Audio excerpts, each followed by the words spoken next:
ശിഷ്ടകാലം ഇഷ്ടകാലം ഭാഗം 15. ഹരിയേട്ടാ, ഒന്ന് മാറാവോ? എനിക്കൊന്ന് എഴുന്നേക്കാൻ. വാട്ട്? ഒറ്റച്ചാട്ടത്തിനാണ് അവൻ എഴുന്നേറ്റ് നിന്നത്. പരിസരബോധം വന്ന അവൻ അവളെ ഒന്ന് മിഴിച്ചു നോക്കിയെങ്കിലും ഹരിയുടെ മുഖത്ത് പോലും നോക്കാതെ മിഷേൽ എഴുന്നേറ്റ് റൂമിലേക്ക് പോയി. 6 മണി കഴിഞ്ഞിരുന്നു. ഫ്രഷായി ചായ ഉണ്ടാക്കാനായി അവൾ കിച്ചണിലേക്ക് പോകുമ്പോൾ കണ്ടു സോഫയിൽ തന്നെ വീണ്ടും മൂടി പുതച്ച് കിടന്നുറങ്ങുന്ന ഹരി. മിഷേലിന്റെ മുഖത്ത് ഒരു പുഞ്ചിരി വിരിഞ്ഞു. രാവിലത്തേക്കുള്ള അപ്പവും കറിയും ഉണ്ടാക്കി കഴിഞ്ഞാണ് അവൾ സമയം നോക്കിയത്. ലിസി ഏതു നേരവും വരാം. ബെല്ലടിച്ചപ്പോൾ മിഷേൽ ഒന്ന് ഞെട്ടിയെങ്കിലും മുഖത്ത് പ്രത്യേകിച്ച് ഭാവമാറ്റം ഒന്നും ഉണ്ടായിരുന്നില്ല. ആ ലിസി, പോവാറായോടി? ഇതാരാടി കിടന്നുറങ്ങുന്നത്? തലവഴി ബ്ലാങ്കറ്റ് മൂടിയ ഹരിയെ കണ്ടാണ്. ഹരിയേട്ടൻ. കൊള്ളാം, നല്ല പുള്ളി. നീ എന്നാ വാതിലടച്ചോ. ടോമിച്ചൻ വന്ന് കാണണ്ട, പാവത്തിനെ കളിയാക്കി കൊല്ലും. അതും പറഞ്ഞ് ലിസി പോകുമ്പോൾ മിഷേലും ചിരിച്ചു. ഹരിയേട്ടാ, എഴുന്നേക്ക്. കണ്ണും തിരുമ്മി ബ്ലാങ്കറ്റും പൊതിച്ച് തന്നെ അവൻ സോഫയിലിരുന്നു. ഫ്രഷായി വാ, ചായ തരാം. ഞാൻ വീട്ടിൽ പോയിട്ട്. അത് വേണ്ട, ബ്രഷ് ഞാൻ തരാം. ഇനി ഫുഡ് കഴിച്ചിട്ട് പോയാൽ മതി. അതും പറഞ്ഞ് അവന്റെ മറുപടിക്ക് കാത്തു നിൽക്കാതെ അവൾ ബ്രഷ് കൊണ്ടുവന്ന് കൊടുത്തു. പേസ്റ്റ് വാഷ്റൂമിലുണ്ട്, പോയിട്ട് വാ. രണ്ടുപേരും ഒന്നിച്ചിരുന്ന് അപ്പവും കടലക്കറിയും കഴിക്കുമ്പോഴും അവർ സംസാരിച്ചത് കൊറോണയെക്കുറിച്ചും വീണ്ടും ലോക്ക്ഡൌൺ ആകുമോ എന്നുമൊക്കെയാണ്. എല്ലാം കഴിഞ്ഞ് പോകാൻ നേരം ഹരി വീണ്ടും അവളെ ഒന്ന് ചേർത്ത് പിടിച്ചു. താങ്ക്സ്, അവന്റെ എപ്പോഴുമുള്ള പുഞ്ചിരിയോടെ പറഞ്ഞു. അതിന് മിഷേൽ മറുപടി പറഞ്ഞില്ല, ഒന്ന് പുഞ്ചിരിച്ചു. വാതിലടച്ച് തിരിച്ചു വന്നിരുന്ന മിഷേൽ ഓർത്തു, എത്ര ഡീസന്റായാണ് ആ മനുഷ്യൻ ഈ സിറ്റുവേഷൻ കൈകാര്യം ചെയ്തത്. ഒരു രാത്രി ഒന്നിച്ചൊരു സോഫയിൽ. ആകെ വ്യത്യാസം അങ്ങോട്ടും ഇങ്ങോട്ടും കിടന്നു, എന്റെ കാലുകളെ കെട്ടിപ്പിടിച്ച്. ഇനി ഞാനും അങ്ങനെ തന്നെയാണോ കിടന്നത്? ഏയ്, ആകില്ല. ഞാൻ അങ്ങനെ കിടക്കാറില്ലല്ലോ. അറിയാതെ സംഭവിച്ചതാണ്. സംസാരിച്ചിരുന്ന തണുപ്പുകൊണ്ട് ഹരിയേട്ടനും എന്റെ ബ്ലാങ്കറ്റിന്റെ ഒരറ്റം കാലിൽ പിടിച്ചിട്ടായിരുന്നു. പിന്നെ എപ്പോഴാണ് ഉറങ്ങിയത്? ഒരു പിടിയുമില്ല. അതിൽ വിട്ട ഒരു നോട്ടമോ സംസാരമോ ഉണ്ടായില്ല. രാവിലെയും ഒരു സോറി പോലും പറഞ്ഞ് ആ സിറ്റുവേഷന് ഒരു ഊന്നൽ കൊടുക്കാൻ ശ്രമിച്ചില്ല. അങ്ങനെയുള്ള ഈ മനുഷ്യനെ ഞാൻ എങ്ങനെയാണ് ഇഷ്ടപ്പെടാതിരിക്കുന്നത്? പണ്ട് ജോർജ് ചായനുള്ളപ്പോഴും പലപ്പോഴും പാർട്ടി കഴിഞ്ഞ് എല്ലാവരും കൂടെ ഇതുപോലെ സോഫയിലോ ബെഡിലോ ഒക്കെ ഇതുപോലെ തലങ്ങും വിലങ്ങുമായി ഉറങ്ങിയിട്ടുണ്ട്. രാവിലെ ഉണർന്ന് എല്ലാവരും അങ്ങോട്ടും ഇങ്ങോട്ടും കളിയാക്കിയിട്ടുമുണ്ട്. പക്ഷേ ഇത് ഒന്നും സംഭവിച്ചതായി ഒരു ഭാവം പോലും ആ മുഖത്തില്ലായിരുന്നു. ആ ഓർമ്മകളിരിക്കുമ്പോൾ എന്തോ ഒരു ആശ്വാസമുണ്ട്. ഞാൻ ഒറ്റയ്ക്കല്ല, എന്നെ മനസ്സിലാക്കുന്ന ഒരാൾ കൂടി ഉണ്ട് എന്ന തോന്നൽ. ഇതേ സമയം സ്വന്തം റൂമിൽ ചെന്ന ഹരി കണ്ണാടിക്ക് മുന്നിൽ ചെന്ന് സ്വന്തം പ്രതിബിംബം തന്നെ നോക്കി നിന്നു. പിന്നെ ആ മുഖത്ത് ഒരു പുഞ്ചിരി വിരിഞ്ഞു. അവളുടെ ബ്ലാങ്കറ്റിൽ കാലുകൾ മാത്രമാണ് എടുത്തു വച്ചിരുന്നത്. പിന്നെ എപ്പോഴോ അങ്ങോട്ടും ഇങ്ങോട്ടും കാലുകൾ നീട്ടിവെച്ചായി സംസാരം. അവളുടെ കണ്ണുകളിലോ മുഖത്തോ ഒരു ഭാവവ്യത്യാസം ഉണ്ടായിരുന്നില്ല. കുറെ കഴിഞ്ഞ് പാവത്തിന് ഉറക്കം വരാൻ തുടങ്ങിയപ്പോൾ പിന്നെ അവിടെ തന്നെ ചാരിക്കിടന്നായി സംസാരം. അറിയാതെ കണ്ണടഞ്ഞു പോയ ഞാൻ എപ്പോഴോ കണ്ണു തുറന്നപ്പോൾ കണ്ടു എന്റെ കാലുകളെയും കെട്ടിപ്പിടിച്ച് കിടക്കുന്ന പെണ്ണിനെ. പിന്നെ ഒന്നും നോക്കിയില്ല, അതുപോലെ തന്നെ താനും കിടന്നു. പണ്ട് അമ്മയുടെ കൂടെ ഇതുപോലെ കിടന്നുറങ്ങിയിട്ടുണ്ട് സോഫയിൽ. അമ്മ എത്ര ഓടിച്ചു വിട്ടാലും പോകാതെ ആ കാലിൽ ചുറ്റിപ്പിടിച്ച്. അതുപോലെ ഒരു ഫീലായിരുന്നു. സ്ഥലമില്ലായിരുന്നു എങ്കിലും സ്വസ്ഥമായി ഉറങ്ങി എന്റെ പെണ്ണിന്റെ കൂടെ, ആ കാലുകളിൽ മതിവരുവോളം ചുണ്ടുകൾ ചേർത്ത്. ദൈവമേ, രാവിലെ കണ്ടപ്പോൾ ചവിട്ടി താഴെയിടുമെന്നാണ് വിചാരിച്ചത്. പക്ഷേ പാവം പൂച്ചക്കുഞ്ഞിനെ പോലെയാണ് കിടക്കുന്നത്. ഒറ്റ കുഴപ്പമേ ഉള്ളൂ, ബ്ലാങ്കറ്റ് വിട്ടു തരില്ല, കള്ളി. ഇങ്ങനെയാണെങ്കിൽ വയസ്സുകാലത്ത് ഇവൾ എന്നെ തണുപ്പിൽ കിടത്തുമല്ലോ.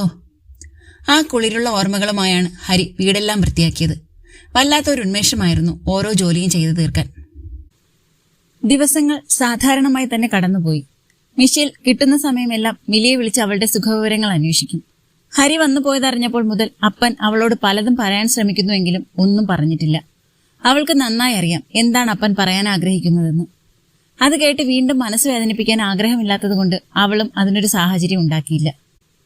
ഹലോ, വയറൊക്കെ വന്ന് കാണാൻ തുടങ്ങിയല്ലോടി? അതെ മമ്മി, ഇപ്പൊ പഴയ ഡ്രസ്സ് ഒന്നും ഇടാൻ വയ്യ. ആണോ? പുതിയത് വാങ്ങിയോ? മമ്മി ഓൺലൈൻ ഓർഡർ കൊടുക്കാം. വേണ്ട മമ്മി, ജെറിൻ വാങ്ങിത്തന്നു. പിന്നെ കഴിഞ്ഞ ആഴ്ച വിൻസിപ്പപ്പ എന്നെ കുഴിമന്തി കഴിക്കാൻ കൊണ്ടുപോയി വരുന്ന വഴി 2-3 ജോഡി ഡ്രസ്സും വാങ്ങിത്തന്നിട്ടാണ് പോയത്. നന്നായി.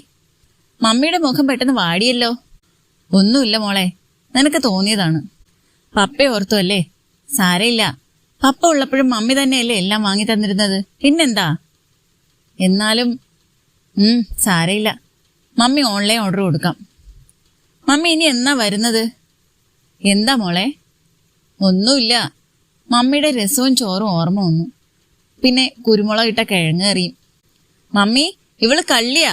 ഇന്ന് ഉച്ചയ്ക്ക് കൂടി ഇവിടെ രസം ഉണ്ടായിരുന്നു. ഇടയ്ക്ക് ജെറിൻ അവളെ തള്ളി മാറ്റി വീഡിയോ കോളിൽ വന്ന് പറഞ്ഞപ്പോൾ മിലിയുടെ മുഖത്ത് അമ്പരപ്പായിരുന്നു. ആണോ മോളെ, അവിടെ രസമായിരുന്നോ?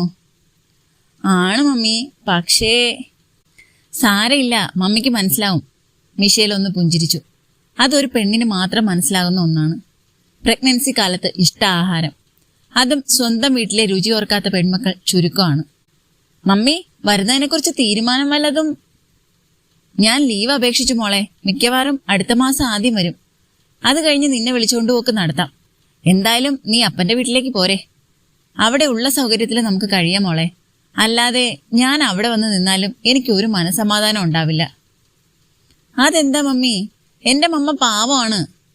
ജെറിനെ, ഞാൻ അങ്ങനല്ല ഉദ്ദേശിച്ചത്. സ്വന്തം വീടാകുമ്പോൾ എനിക്ക് എന്റെ ഇഷ്ടം പോലെ എല്ലാം ചെയ്യാം. അതുകൊണ്ടാണ് ഞാൻ ഇവളുടെ പപ്പയുടെ വീട്ടിലും പോകണ്ടെന്ന് തീരുമാനിച്ചത്. അല്ലാതെ നിന്റെ മമ്മിയല്ല ഉദ്ദേശിച്ചത്. ഞാൻ വെറുതെ പറഞ്ഞതാണ് മമ്മി. മമ്മിയും നാട്ടിൽ സെറ്റിലായിരുന്നുവെങ്കിൽ ഒന്നും അറിയണ്ടായിരുന്നു. നാട്ടിൽ എങ്ങനെ സെറ്റിലാകാനാണ് മോളെ? നിനക്കറിയാലോ. വിൻസി പപ്പ പറഞ്ഞല്ലോ മമ്മയ്ക്ക് സമ്മതമാണെങ്കിൽ പറമ്പിൽ തന്നെ ഒരു വീട് വെച്ച് തരാന്ന്. അതൊക്കെ ആലോചിക്കാം, ഉടനെ അല്ലല്ലോ. അല്ലെങ്കിലും അവിടെ അവരുടെ കരുണയില്. ഞാനൊന്ന് ആലോചിക്കട്ടെ. ദേ മമ്മി, റോബിനച്ച് നോക്കൂന്ന് വിചാരിച്ച് മമ്മി അവിടെ പോകരുത്. ഇവൾക്കറിയില്ല അവരെ. അവനാള് ശരിയല്ല. എനിക്കറിയാം ജെറിനെ. എന്തായാലും വിൻസിച്ചായന്റെ മോനല്ലേ, അവൾ അങ്ങനെ ഒന്നും ഓർത്തു കാണില്ല. ശരി മമ്മി, പ്രാർത്ഥിക്കാൻ സമയമായി. ഞാൻ പിന്നെ വിളിക്കാം. ശരി മോളെ, സൂക്ഷിക്കണം. ഫോൺ വെച്ച ശേഷം മിഷേൽ കുറെ നേരം പലതും ഓർത്തു. വെറുതെ അവളുടെ കണ്ണുകൾ നിറഞ്ഞൊഴുകി. ഫോണിൽ മെസ്സേജ് ടോൺ കേട്ടാണ് അവൾ ഓർമ്മകളിൽ നിന്നും പുറത്തു വന്നത്. ഹലോ, എന്റെ മിഷു, വിഷമത്തിലാണോ? മിഷേൽ അതിശയത്തോടെ ഒന്നുകൂടി ആ മെസ്സേജ് വായിച്ചു. ദൈവമേ, ഇതെങ്ങനെ അറിഞ്ഞു? അപ്പോഴാണ് ഡോർബെൽ അടിച്ചത്. എന്താടി ലിസി ഈ നേരത്ത്? ഓ, ഒന്നുമില്ല. വീട്ടിൽ കെട്ടിയവൻ ഹരിയേട്ടനുമായിട്ട് മിനുങ്ങുന്നു. പിന്നെ ഞാൻ എന്തിനാ നോക്കിയിരിക്കുന്നത്? അതാണ് ഇങ്ങ് പോകുന്നത്. എന്നാ വാ, നീ വല്ലതും കഴിച്ചോ? ഇല്ലടി. വാ, കുറച്ച് കപ്പ കിട്ടി, അതെടുക്കാൻ ഞാൻ. കപ്പയോ? എവിടുന്ന് കിട്ടി? നാരായണേട്ടനുണ്ടാക്കി, അവിടുന്ന് കൊണ്ടുവന്നു. ഡി മിഷി, നീ 6 മാസത്തേക്ക് തന്നെ പോവുമോ? പിന്നെ പോയല്ലേ പറ്റൂ. ഹരിയേട്ടൻ സമ്മതിച്ചോ? അതിന് ഞാനെന്തിനാ ലിസി ഹരിയേട്ടന്റെ അനുവാദം വാങ്ങുന്നത്? അതല്ല പെണ്ണേ, അവിടെ ഇരുന്ന് പറയുന്നുണ്ടായിരുന്നു. എന്ത്? നീ പോകുന്നതിന് മുൻപ് ഒരു തീരുമാനം അറിയണമെന്ന്. ഓ, എന്താ ഒരു പുച്ഛം? എന്ത് തീരുമാനം ലിസി? നിനക്കറിയാലോ ഞാൻ എന്ത് ചെയ്യും? ഡി, നീ ഒന്നും ചെയ്യണ്ട. നിനക്കിഷ്ടാണെന്ന് തുറന്നു പറഞ്ഞൂടെ? അതിന് എനിക്കിഷ്ടാണെന്ന് ആര് പറഞ്ഞു? ആരും പറയണ്ട, എനിക്കറിയാം. ഇഷ്ടമില്ല ഞാനോ? ഞാൻ ഒന്നും പറയുന്നില്ല. ഇഷ്ടങ്ങൾക്കുള്ള സ്വാതന്ത്ര്യമൊന്നും എനിക്കില്ല പെണ്ണേ. മകളുടെ ജീവിതമാണ്, അത് വെച്ചുള്ള കളി വേണ്ട. ഇന്നലെ കൂടി അപ്പം വിളിച്ചപ്പോൾ പറഞ്ഞു അപ്പനെ മോളായിട്ട് തെമ്മാടിക്കുഴിയിലേക്ക് എടുപ്പിക്കരുതെന്ന്. അപ്പോ നിന്റെ ജീവിതം വെച്ച് കളിക്കാം. ഡീ, നീ നിന്റെ നാളെക്കുറിച്ച് ചിന്തിച്ചിട്ടുണ്ടോ? ഒറ്റയ്ക്ക് നിനക്ക് ജീവിക്കാൻ സാധിക്കും. പക്ഷേ മനസ്സിന് സന്തോഷം തരുന്ന ഒരു കൂട്ട് നല്ലതല്ലേ മിഷി? ഹരിയേട്ടനും അത് ആഗ്രഹിക്കുന്നു. നാട്ടിൽ പോയി കുടുംബത്തെ പറഞ്ഞിട്ടാണ് വന്നതെന്നാ പറഞ്ഞത്. എന്ത് പറഞ്ഞൂന്ന്? ഏട്ടൻ ഇനി ഒരു കുടുംബമായി തറവാട്ടിൽ വന്ന് ജീവിക്കാൻ തീരുമാനിച്ചു. അതുകൊണ്ട് അനിയൻ മാറി താമസിക്കാൻ നോക്കിക്കോന്ന്. നിന്നോട് പറഞ്ഞില്ലേ? ഇല്ല, ഞാൻ അതേക്കുറിച്ച് സംസാരിക്കാറില്ല. അതൊന്നും നടക്കില്ല ലിസി. എന്റെ കുടുംബം അത് പിന്നെയും സമ്മതിക്കും. ഇച്ചായന്റെ കുടുംബം ഇല്ല പെണ്ണെ, വെറുതെ ഒരു വർഗീയതകൾ ഉണ്ടാവും. ഒന്നുമില്ല എന്ന് പറഞ്ഞ നീയല്ലേ ആദ്യത്തെ പെണ്ണ് മറ്റൊരു ജാതിക്കാരെ ഇഷ്ടപ്പെടുന്നത്? അതല്ല, പക്ഷെ ഞാൻ വെറും പെണ്ണല്ലല്ലോ, ഒരമ്മയല്ലേ, ഇനിയൊരു അമ്മുമ്മയും. അതൊന്നും ഒരു കുറവല്ല മോളെ. കുറവല്ല, പക്ഷെ തടസ്സമാണ്. നിനക്കറിയില്ല, പണ്ട് ഞാൻ വിചാരിച്ചതുപോലെ ഒന്നും അല്ല കാര്യങ്ങള്. മിലിയുടെ അമ്മായിയമ്മ പുറമെ കാണുന്നത് പോലെയല്ല. അവളോട് നല്ല പോരാണ്. ഇനി ഇതും കൂടി ആയാൽ ചിലപ്പോ അവളെ അവിടിട്ട് ചുട്ടുകൊല്ലും. അവൾ പാവം പേടിച്ചാണ് കഴിയുന്നത്, ആരോടും പറയാൻ പോലും കഴിയാതെ. ഒരു പപ്പയില്ലാത്ത കുറവാണ്. ചോദിക്കാൻ പോകാൻ ഒരാങ്ങളെ പോലും ഇല്ലല്ലോ. അതുകൊണ്ട് എന്റെ കൊച്ചു സഹിക്കുകയാണ്. ഇവിടെ വന്നപ്പോൾ ആദ്യമായാണ് അവൾ തുറന്നു പറഞ്ഞത്. അതിന്റെ കൂടെ ഞാൻ കൂടി. വേണ്ട ലിസി, വേണ്ട. നീ വിഷമിക്കണ്ട. ചിലപ്പോ അതിനുമൊക്കെ ഹരിയേട്ടനൊരു ഉപാധി കണ്ടാലോ. ആ ബെസ്റ്റ്, നടന്നത് തന്നെ. ഞാൻ ഹരിയേട്ടനോട് സംസാരിക്കാം. ഇത് ഇനി ഇങ്ങനെ വേണ്ട. പാവം വേറെ ആരെങ്കിലും നോക്കട്ടെ. നിനക്ക് സമ്മതമാണോ അത്? ഓരോരുത്തരുടെ ഇഷ്ടമല്ലേ, അതിലെന്റെ ഇഷ്ടമല്ലല്ലോ. എന്തായാലും ഞാൻ നാട്ടിൽ പോവുമല്ലോ. അപ്പോഴേക്കും ഹരിയേട്ടനും മറക്കും. ഹരിയേട്ടനൊരു കൂട്ടുവേണമെന്ന് തോന്നി തുടങ്ങിയല്ലോ. ഇനി അത് മിഷേലല്ലെങ്കിലും ഒരു കുഴപ്പമില്ല. മിഷി, സാരയില്ല, എനിക്കറിയാം ഇത് ഇങ്ങനെ മാത്രമേ തീരൂന്ന്. നിനക്ക് വിഷമമില്ലേ മിഷി? ഉണ്ടോന്ന് ചോദിച്ചാ ഉണ്ട് ലിസി. പക്ഷെ എന്റെ കുഞ്ഞിന്റെ ജീവിതം, അവള് സ്വസ്ഥായ എനിക്ക് സന്തോഷാവും. അല്ലെങ്കിൽ അവളുടെ പപ്പ പോലും എന്നോട് പൊറുക്കില്ല. ഓ, അതൊന്നും നീ പറയണ്ട, പപ്പ വന്നിരിക്കുന്നു. ഓടി, ഞാൻ എന്നാൽ അങ്ങോട്ട് ചെല്ലട്ടെ മിഷി. ലിസി പോയി കഴിഞ്ഞ് മിഷേൽ കുറെ ചിന്തിച്ചു. എങ്കിലും അവളുടെ ചിന്തകളെല്ലാം ചെന്നെത്തിയത് മകളുടെ ജീവിതത്തിൽ തന്നെയാണ്. അവിടെ സ്വന്തം ജീവിതത്തിനോ ഹരിയുടെ ജീവിതത്തിനോ മുൻതൂക്കം കൊടുക്കാൻ അവൾക്ക് കഴിഞ്ഞില്ല. ദിവസങ്ങൾ വലിയ വ്യത്യാസമൊന്നുമില്ലാതെ കഴിഞ്ഞുപോയി. മിഷേലിന്റെ മനസ്സിന്റെ വിഷമം ലിസിയിൽ നിന്നും ടോമിച്ചൻ വഴി അറിഞ്ഞതുകൊണ്ട് ഹരിയും അവളിൽ നിന്നും ഒരകലെ ഇട്ട് തന്നെ നിന്നു. ഇനിയും അവളെ വിഷമിപ്പിക്കേണ്ട എന്ന തീരുമാനത്തിൽ. ഹരിയുടെ അകൽച്ച മിഷേലിന് ഫീൽ ചെയ്തുവെങ്കിലും അതുകൊണ്ട് ഹരിക്ക് പ്രയോജനം ഉണ്ടാകുന്നെങ്കിൽ ഉണ്ടാകട്ടെ എന്ന് അവളും തീരുമാനിച്ചു. ഹരി അവളെ അധികം ശല്യം ചെയ്തില്ലെങ്കിലും പണ്ടത്തെ പോലെ ആവശ്യങ്ങൾക്ക് കൂടെ തന്നെ ഉണ്ടായിരുന്നു. ഹരിയും മിഷേലും തമ്മിൽ പുറമേ ഒരു അകൽച്ച ഉണ്ടായിരുന്നുവെങ്കിലും മനസ്സിൽ അണുവിട വ്യത്യാസം വന്നില്ല. അതിന് സാക്ഷിയായത് ചേമ്പിലയുടെയും കാവൽക്കാരന്റെയും സംസാരമായിരുന്നു. കാവൽക്കാരനോട് അവൾ പറഞ്ഞ ഓരോ വാക്കും അവളുടെ ഉള്ളിലെ ആഗ്രഹമായിരുന്നപ്പോൾ അവൻ ചേമ്പിലയ്ക്ക് സ്വന്തം ഇഷ്ടം നേടാനുള്ള ഊർജം പകർന്നു കൊടുത്തു. പലപ്പോഴും അവൻ അറിയാതെ തന്നെ അവനു വേണ്ടി അവളോട് വാദിച്ചു. അവളുടെ സ്നേഹം ആവോളം മനസ്സിലാക്കിയപ്പോഴും ഒരു മൂന്നാമനായി നോക്കി നിൽക്കേണ്ടി വന്നു. അന്ന് ബാഗ് പാക്ക് ചെയ്യുമ്പോഴാണ് ഹരിയുടെ ഫോൺ അവൾക്ക് വന്നത്. മിഷേൽ, നാളെ ആരാണ് കൊണ്ടുവിടുന്നത്? അത് നാരായണേട്ടൻ വരും. ശരി, ഞാൻ വരണ്ടല്ലോ? വേണ്ട ഹരിയേട്ടാ. പിന്നെ ഹരിയേട്ടാ, ഒരു കാര്യം പറയാനുണ്ട്. എന്താടോ? എനിക്ക് വേണ്ടി കാത്തിരിക്കരുത്. ഞാനൊരു 6 മാസം കഴിയും വരാൻ. വീണ്ടും തിരിച്ചു വരുമോന്നും അറിയില്ല. വന്നാലും ഹരിയേട്ടൻ്റെ ജീവിതത്തിൽ എനിക്ക് കഴിയില്ല. അതുകൊണ്ട് വേറെ ആരെങ്കിലും ആലോചിക്കാം. മിഷേൽ, ഞാനൊരു കാര്യം ചോദിക്കട്ടെ? എന്താ ഹരിയേട്ടാ? തനിക്ക് ഒരിക്കലും എന്നോട് ഇഷ്ടം തോന്നിയിട്ടില്ലേ? അത് ഇല്ല. പറയുമ്പോൾ അവളുടെ ഹൃദയം നന്നായി വേദനിച്ചു. ഓക്കെ, അങ്ങനെയാണെങ്കിൽ പിന്നെ താൻ പറഞ്ഞതുപോലെ തന്നെ നോക്കിയിരുന്നിട്ട് കാര്യമില്ല. ഇനിയുള്ള ജീവിതത്തിൽ ഒരു കൂട്ട് വേണമെന്ന് എനിക്ക് തോന്നി തുടങ്ങി. അത് താനായിരിക്കണമെന്ന് ആഗ്രഹിച്ചു എന്നല്ല, ആയിരിക്കുമെന്ന് പ്രതീക്ഷിച്ചു. അല്ലെങ്കിൽ മാറ്റി ചിന്തിക്കാം. അപ്പോൾ പണ്ടത്തെ പോലെ എന്താവശ്യവും പറയാൻ മറക്കണ്ട. നമ്മൾ വഴക്കിട്ട് പിരിയുന്നില്ലല്ലോ. ഇല്ല, വഴക്കിട്ട് പിരിയാൻ നമ്മൾ പിരിയുന്നില്ലല്ലോ ഹരിയേട്ടാ. നിങ്ങളെന്നും എൻ്റെ ഒരു നല്ല കൂട്ടുകാരനാണ്. ആയിക്കോട്ടെ, വല്ലപ്പോഴും വിളിക്കുക. തീർച്ചയായും, ഞാനും പ്രതീക്ഷിക്കും. Bye bye. ഫോൺ കട്ട് ചെയ്ത മിഷേൽ ബെഡിൽ വീണ് പൊട്ടിക്കരഞ്ഞു. അവനോട് കള്ളം പറഞ്ഞതോർത്ത് അവളുടെ നെഞ്ചു വിങ്ങി. ഓഫ്ലൈനിലായിരുന്ന കാവൽക്കാരൻ അവൾ മെസ്സേജ് അയച്ചു. അങ്ങനെ പ്രണയം നേടാമെന്ന മിഥ്യാധാരണ ഉപേക്ഷിക്കുന്നു. പക്ഷേ എൻ്റെ മനസ്സ് അത് എൻ്റെ പ്രണയത്തോട് തന്നെയായിരിക്കും. ജീവിതത്തിൻ്റെ ഒരു അധ്യായം കൂടി ഇന്ന് അടഞ്ഞു. അതും നന്നായി രക്തം കിരിഞ്ഞു തന്നെ. രാവിലെ നാരായണേട്ടൻ വന്നപ്പോൾ ഹരിയും കിട്ടുവും കൂടെ ഉണ്ടായിരുന്നു. എല്ലാവരും കൂടിയാണ് അവളുടെ ബാഗൊക്കെ എടുത്തു വെച്ചത്. കിട്ടു കെട്ടിപ്പിടിച്ച് യാത്ര പറഞ്ഞപ്പോൾ ഹരി ഒരു ഷേക്ക് ഹാൻഡിൽ ഒതുക്കി യാത്ര പറച്ചു. പക്ഷേ മിഷേലിന്റെ കണ്ണുകൾ നിറഞ്ഞിരുന്നു. അപ്പോഴും ഹരിയുടെ ചുണ്ടിൽ എന്നും ഉണ്ടായിരുന്ന പുഞ്ചിരി തന്നെയായിരുന്നു. ശരീരം തമ്മിലുള്ള ദൂരം മനസ്സുകൾ തമ്മിലുള്ള ദൂരവും കൂട്ടുമെന്ന വിശ്വാസത്തിൽ അവർ 2 വഴിക്കുള്ള യാത്രയുടെ ആരംഭം കുറിച്ചു. ജീവിതം അവർക്കായി കരുതി വെച്ചത് എന്തെന്നറിയാതെ. യാത്രയിലുടനീളം അവളെ പല കാര്യങ്ങളും അലട്ടിയെങ്കിലും എല്ലാ ഓർമ്മകളുടെയും ഒടുവിൽ അവൾ ചെന്ന് നിന്നത് ഹരിയിൽ തന്നെയായിരുന്നു. അവൾ പ്രതീക്ഷിച്ചിരുന്നു യാത്ര പറയുമ്പോഴുള്ള ഒരു ചേർത്ത് പിടിക്കൽ. പ്രതീക്ഷിച്ചു എന്ന് പറയുന്നതിലും നല്ലത് അവൾ ആഗ്രഹിച്ചു എന്ന് പറയുന്നതാണ്. ഹരിയേട്ടൻ മനസ്സുകൊണ്ടും എന്നിൽ നിന്നും അകന്നു എന്നല്ലേ അതിൻ്റെ അർത്ഥം? ആയിരിക്കാം. പക്ഷേ എനിക്ക് ഇപ്പോഴും മനസ്സിലാകാത്തത്, ഒന്ന് ചേർത്ത് പിടിക്കുന്നതിന് അത്ര അടുപ്പമൊക്കെ വേണോ? ബി ബ്ലോക്കിലെ ഹസീനെ കാണുമ്പോഴെല്ലാം ചേർത്ത് പിടിക്കാറുണ്ടല്ലോ. അവർ തമ്മിൽ വലിയ അടുപ്പമൊന്നുമില്ലല്ലോ. അതോ ഇനി ഉണ്ടോ? കാണില്ല. അങ്ങനെ പലതും ഓർത്ത് മിഷേൽ ചിലപ്പോൾ ചിരിച്ചു, ചിലപ്പോൾ വിഷമത്തോടെ ഇരുന്നു. എൻ്റെ കർത്താവേ, എനിക്ക് വട്ടുപിടിച്ചോ? എന്തിനാ ഞാൻ ഈ ആവശ്യമില്ലാത്തതൊക്കെ ആലോചിച്ചു കൂട്ടുന്നത്?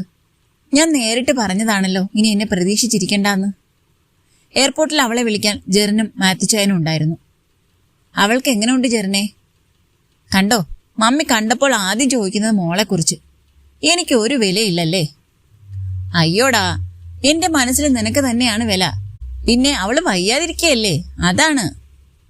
ഞാനൊന്ന് തമാശിച്ചതല്ലേ. അവൾക്ക് കുഴപ്പമൊന്നുമില്ല മമ്മി. അവളും ഞങ്ങളുടെ കൂടെ വരാന്ന് പറഞ്ഞെങ്കിലും മമ്മ 2 വഴക്ക് പറഞ്ഞപ്പോ ഒതുങ്ങി. അത് കേട്ട് മിഷേലിന്റെ മുഖത്ത് ഒരു പുഞ്ചിരി വിരിഞ്ഞു. വീട്ടിലേക്കുള്ള വഴിയിൽ വെച്ച് തന്നെ അവൾ ലിസിയെ വിളിച്ച് എത്തിയ കാര്യം പറഞ്ഞു. ലിസി, എല്ലാവരോടും പറഞ്ഞേരെ, ഞാൻ പ്രത്യേകം ആർക്കും വിളിക്കുന്നില്ല. ആ, ഞാൻ പറയാടി. ശരി, നീ വെച്ചോ. ഫോൺ കട്ട് ചെയ്ത മിഷേൽ ഒരു നിമിഷം ഹരിക്ക് മെസ്സേജ് അയക്കാൻ എടുത്തു. എങ്കിലും പിന്നീട് വേണ്ട എന്ന് തീരുമാനിച്ചു. അപ്പന്റെ അടുത്ത് ചെന്ന് അവളെ കണ്ട് പാവം കണ്ണു നിറച്ചാണ് അവളെ നോക്കിയത്. അപ്പൻ എന്തിനാ വെറുതെ കരയുന്നത്? ഞാനിവിടെ ഉണ്ടല്ലോ ഇനി 6 മാസം. അതാ, നീയും കൂടി ഉള്ളപ്പോൾ കണ്ണടയ്ക്കണമെന്നാണ് എന്റെ ആഗ്രഹം. ആർക്കും വേണ്ടി പിന്നെ എന്നെ ഐസുപെട്ടിയിൽ കാത്തു വെക്കണ്ടല്ലോ. എന്റെ അപ്പാ, അതിനൊക്കെ ഇനിയും ഒരുപാട് സമയമുണ്ട്. നമുക്ക് അടിച്ചു പൊളിക്കണ്ടേ? അതും പറഞ്ഞ് അപ്പന്റെ കവളിൽ ഒരു ഉമ്മയും കൊടുത്ത് അവൾ അകത്തേക്ക് പോയി. രാത്രി കിടക്കും മുമ്പ് മിഷേൽ കാവൽക്കാരന് മെസ്സേജ് അയച്ചു. എന്റെ സ്വന്തം മണ്ണിലെത്തി. ദൈവത്തിന്റെ സ്വന്തം നാടാണോന്നറിയില്ല, പക്ഷെ എന്റെ സ്വന്തം നാട്. ഈ കാറ്റ്, ഇവിടുത്തെ മണം എല്ലാം മനസ്സിലെ എല്ലാ വിഷമങ്ങളും കഴുകിക്കളയാൻ ഉതകും. അവളുടെ മെസ്സേജ് കണ്ട ഹരിയുടെ മുഖത്ത് ഒരു പുഞ്ചിരി വിരിഞ്ഞു. എന്നിട്ടും ഹരിയേട്ടനൊരു മെസ്സേജ് ഇടാൻ എത്തിയെന്നെങ്കിലും. വേണ്ട, നോക്കട്ടെ നീ എവിടെ വരെ പോകുന്നു. പിന്നെ അവളുടെ കാവൽക്കാരനും മറുപടി എഴുതി. അവിടുത്തെ ഇളംകാറ്റ് ദുഃഖങ്ങൾ പറത്തിക്കൊണ്ട് പോട്ടെ, പ്രണയത്തിന് വീണ്ടും ജീവൻ നൽകട്ടെ. അതോ അത് കെട്ടടങ്ങിയോ? പ്രണയം കെട്ടടങ്ങില്ല, അത് കനലായി എന്റെ ഉള്ളിൽ കിടക്കും. എങ്കിൽ ഞാൻ പുള്ളിയോട് പറയാം ഒന്ന് ഊതി കത്തിക്കാൻ. അയ്യോ വേണ്ട, ഒരുവിധം ഒതുക്കിയതാണ്. എങ്കിൽ വേണ്ട. പക്ഷേ ഒന്ന് ഓർത്തു വെച്ചോ, കനലാണ്, ചെറിയൊരു കാറ്റ് മതി, എപ്പോ വേണേലും കത്താം. ഞാൻ കാറ്റടിക്കാതെ നോക്കാം, അല്ലെങ്കിൽ പിന്നെ ഞാൻ എന്നാ ഒരു കുപ്പി വെള്ളമായിട്ട് നടക്കാം. അങ്ങനെ പലതും അങ്ങോട്ടും ഇങ്ങോട്ടും പറഞ്ഞ് കാവൽക്കാരൻ അവന്റെ ചേമ്പിലയുമായുള്ള സൗഹൃദം തുടർന്നു. പിന്നെയുള്ള ദിവസങ്ങൾ എല്ലാവരും ബിസിയായിരുന്നു, മിലിയെ കൂട്ടിക്കൊണ്ടുവരുന്ന ചടങ്ങുകളും ഒക്കെ ആയിട്ട്. മിലി അപ്പന്റെ വീട്ടിൽ വന്നതിന് ശേഷം മിഷേൽ ബിസിയായിരുന്നു. എപ്പോഴും അവളുടെ കൂടെ തന്നെയായിരുന്നു. ഇതിനിടയ്ക്ക് ആകെ 1-2 മെസ്സേജുകൾ മാത്രമാണ് ഹരിയും മിഷേലും പരസ്പരം അയച്ചത്. അതും ഫോർമലായ മെസ്സേജുകൾ. അവൻ അയച്ചത് മിലിയുടെ കാര്യം ചോദിച്ചു മാത്രമായിരുന്നു. എങ്കിലും രണ്ടുപേരും ഒരിക്കലും പരസ്പരം സംസാരിച്ചില്ല. അങ്ങനെ ദിവസങ്ങൾ മാസങ്ങൾക്ക് വഴിമാറി. ഓണത്തിന്റെ അടുത്ത ദിവസമാണ് മിലിക്ക് ഡേറ്റ് പറഞ്ഞിരിക്കുന്നത്. ഇപ്പോ പാവം പെണ്ണ് കാലിലും മുഖത്തും ഒക്കെ നീര് വന്ന് വല്ലാത്ത അവസ്ഥയിലായി. കുറച്ചു ദിവസം ജെറിനുണ്ടായിരുന്നു അപ്പന്റെ വീട്ടിൽ. ഇപ്പോ അവനും പോയതുകൊണ്ട് പകലും രാത്രിയും എല്ലാം അമ്മയും മോളും ഒരുമിച്ചാണ്. മമ്മി, പണ്ടും മമ്മിക്ക് എന്നോട് ഇതുപോലെ സ്നേഹം ഉണ്ടായിരുന്നോ? അതെന്താടി അങ്ങനെ ഒരു ചോദ്യം? എനിക്ക് എന്നും സ്നേഹിക്കാൻ നീ മാത്രമല്ലേ ഉള്ളൂ. ആ, കുഞ്ഞൊന്ന് വന്നോട്ടെ, പിന്നെ എനിക്ക് അതിനോടാകും സ്നേഹം. ഓ പിന്നെ, അങ്ങനെ ഒന്നും പറഞ്ഞ് മമ്മി എന്നെ പേടിപ്പിക്കാനൊന്നും നോക്കണ്ട. മമ്മി ഇപ്പോഴും ഹരിയങ്കിളിന്റെ കൂടെ? ഇല്ല, ഹരിയേട്ടൻ വേറെ വിവാഹം നോക്കുകയാണ്. അത് നന്നായി. നിനക്ക് നല്ല പേടിയുണ്ടായിരുന്നു അല്ലേ മിലി? എനിക്കിഷ്ടമല്ല. എന്റെ പപ്പ മാത്രം സ്നേഹിച്ചാൽ മതി എന്റെ മമ്മിയെ. മിഷേൽ അത് കേട്ട് ഒന്ന് ചിരിച്ചു. അന്ന് രാത്രി ഉറങ്ങുന്നതിന് മുൻപ് കുറേ നേരം മിഷേൽ അവൾ പറഞ്ഞത് ഓർത്ത് കിടന്നു. അപ്പോഴാണ് കാവൽക്കാരൻ മെസ്സേജ് അയച്ചതും. ഹലോ ഇലപ്പെണ്ണേ, മറന്നോ? ഇല്ലല്ലോ കാവലേ, നിങ്ങളെയൊക്കെ മറന്നാ പിന്നെ എന്ത് ജീവിതം? എന്നിട്ടാണോ പ്രണയം മറന്നത്? അങ്ങനെ ആര് പറഞ്ഞു? ഞാൻ മറന്നില്ലടോ. എന്നെ മറക്കാൻ എന്റെ പ്രണയത്തോട് പറഞ്ഞു. അപ്പൊ തനിക്ക് വേണ്ടേ ആ പ്രണയം? വേണ്ട, അതില്ലാതെ ജീവിക്കണം. ദൂരെ നിന്ന് എന്റെ പ്രണയത്തെ കണ്ട് സന്തോഷിക്കണം. അപ്പോ അദ്ദേഹം അങ്ങനെ ചിന്തിച്ചാലോ? ഇല്ല കാവലേ, അദ്ദേഹം എന്നേ മുന്നോട്ട് പോയി, പുതിയ കൂട്ട് അന്വേഷിച്ചു തുടങ്ങി. അതെയോ? ആര് പറഞ്ഞു? അയാൾ തന്നെയാണോ പറഞ്ഞത്? ഹേയ് അല്ല, അതിന് എന്നോടൊന്നും മിണ്ടാൻ പോലും വരില്ലല്ലോ. അതൊക്കെ ഞാൻ അറിഞ്ഞതാണ്. വിഷമമുണ്ടോ? ഉണ്ട്. കാരണം ഞാനുമായി നല്ലൊരു സൗഹൃദമായിരുന്നു. അതിങ്ങനെ ഒറ്റയടിക്ക് മുറിച്ചു കളയുമെന്ന് പ്രതീക്ഷിച്ചില്ല. വിഷമം കാണും, അല്ലെങ്കിൽ പിന്നെ ഇനിയുള്ള ജീവിതത്തിൽ ഇങ്ങനെ ഒരു കരട് വേണ്ട എന്ന് ചിന്തിച്ചു കാണും. നഷ്ടം എനിക്ക് മാത്രമാണ്, പക്ഷേ അതിൽ കൂടുതൽ സന്തോഷമാണ്. അവസാന നാളുകളിൽ ഒരു കൂട്ടുണ്ടാവുമല്ലോ എന്റെ ദേഷ്യക്കാരന്.